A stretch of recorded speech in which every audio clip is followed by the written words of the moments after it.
Bapak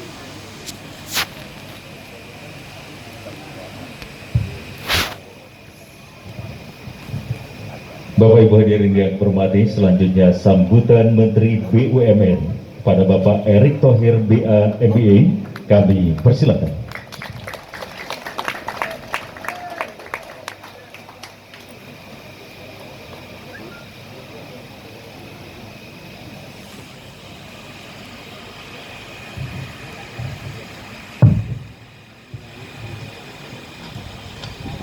Assalamualaikum warahmatullahi wabarakatuh. Waalaikumsalam warahmatullahi Salam sejahtera, Om Swastiastu, Namo Buddhaya, salam kebajikan. Ini habis Pak Zul kasih pidato, udah susah ngomong kita. Tapi bismillahirrahmanirrahim, tentu terima kasih kepada tuan rumah, Pak Irham, yang memang juga sudah kenal lama dengan keluarga saya, terutama dengan kakak saya. Terima kasih mau jadi tuan rumah hari ini, luar biasa. Dan juga tentu para tokoh daripada seluruh agama yang datang hari ini, tokoh masyarakat, tokoh adat, tokoh politik, dan mudah-mudahan juga ada tokoh pengusahanya yang hadir juga hari ini. Tentu kalau kita bicara yang namanya Indonesia maju, tetapi meninggalkan adat budaya kita, itu bukan Indonesia maju yang kita ingini. Sepakat? Sepakat. Kalau kita bicara juga yang sekarang sudah menjadi tren, Indonesia 4.0, di mana era digital. Tetapi kalau era digitalnya sendiri tidak membuka lapangan kerja buat bangsa kita, apa kita mau? Tidak. Atau juga dengan industri digital ini justru menghapus UMKM kita, apa kita mau? Tidak. Sama juga, kalau kita bicara Indonesia sejahtera, tetapi kita melihat adanya kesenjangan yang makin tinggi antara kaya dan miskin, apa kita mau? Tidak. Karena itu tentu kita perlu Indonesia yang seimbang, di mana Indonesia yang bangun dari tidur, apalagi diuntungkan saat ini karena COVID. Karena dengan COVID ini kita percaya bahwa kita punya market yang besar, kita punya sumber daya alam yang besar. Market yang besar, sumber daya alam yang besar.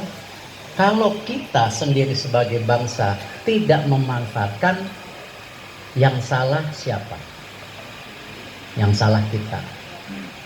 Nah, karena itu Bapak-bapak, tentu kami di pemerintah seperti yang Pak Zul sampaikan, pemilu sudah lewat. Tetapi bagaimana sekarang pemerintah berupaya membangun, berpihak, dan juga berusaha keras supaya tadi Indonesia yang kita cita-citakan kembali bangun dari tidur.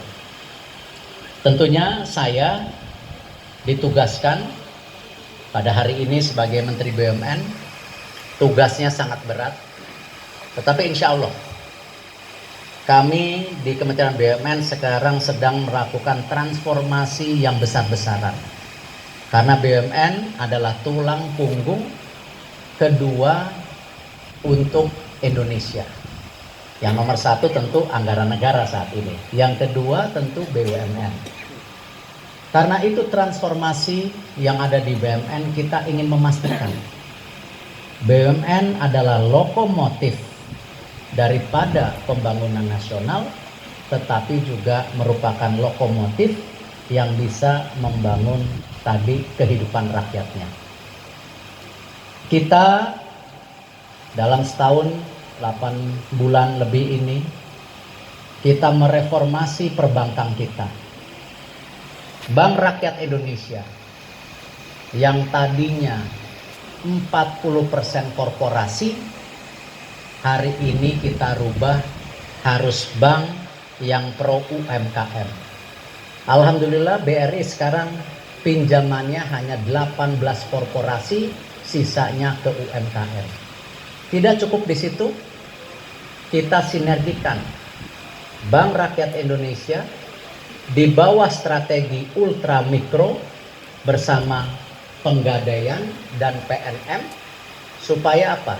UMKM kita, ibu-ibu yang melakukan penggadaian untuk dunia usahanya mendapat bunga yang lebih murah. Ini alhamdulillah sudah terjadi. Tidak cukup di situ. Kita tahu, mohon maaf, mayoritas penduduk kita adalah Muslim. Selama ini bangsa kita tidak punya bank syariah yang sangat besar. Alhamdulillah ini juga sudah terjadi. Kita sekarang punya Bank Syariah Indonesia yang merupakan nomor 7 bank terbesar di Indonesia. Ini udah terjadi sebagai pilihan untuk Bapak Ibu yang memang menganut syariah. Tidak cukup di situ, kita juga mereformasi yang namanya BNI. BNI kita akan jadikan bank yang fokus mendukung ekspor Indonesia. Ekspor untuk pengusaha Indonesia ke luar negeri. BNI harus menjadi bank globalnya Indonesia. Banyak para pengusaha yang mau ekspor kesulitan. BNI sekarang kami tugaskan harus menjadi bank yang sangat bersahabat untuk ekspor Indonesia karena tadi sumber alam kita yang luar biasa. Tidak cukup di situ, kami juga mereformasi BTN. Kenapa? Kita tidak punya bank yang cukup kuat untuk membangun ekonomi daripada perumahan. Banyak sekali sekarang generasi muda Indonesia sulit mencari rumah.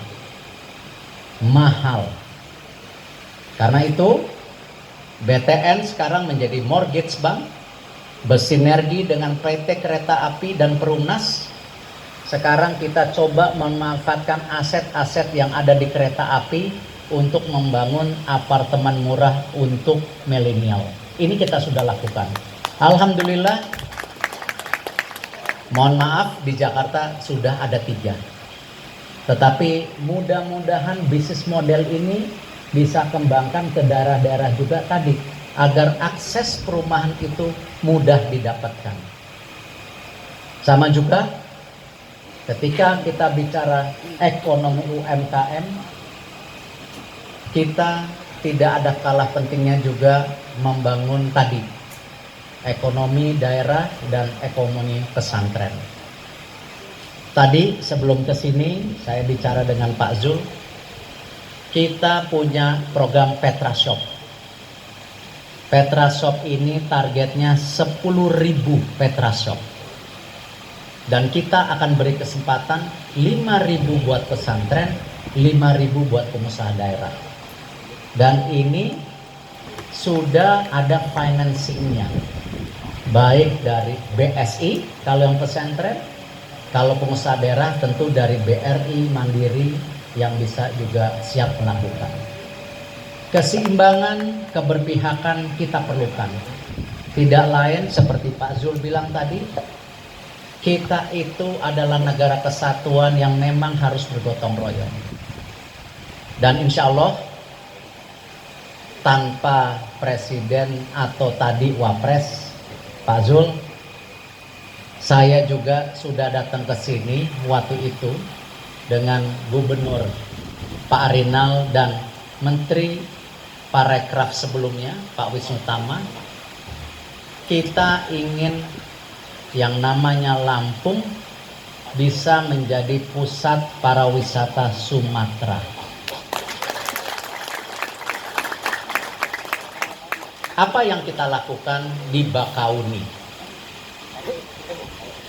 Sejak tembusnya tol dari Palembang ke Lampung, peningkatan transportasi meningkat 40%. 20 juta orang bertransportasi dari Sumatera ke Jawa. Ujungnya di Bakauni. Karena itu, sesuai dengan data-data yang ada, yang selama ini juga kita terlena dengan turis asing, yang jumlahnya hanya 28% dengan nilai ekonominya 300 triliun, turis lokal itu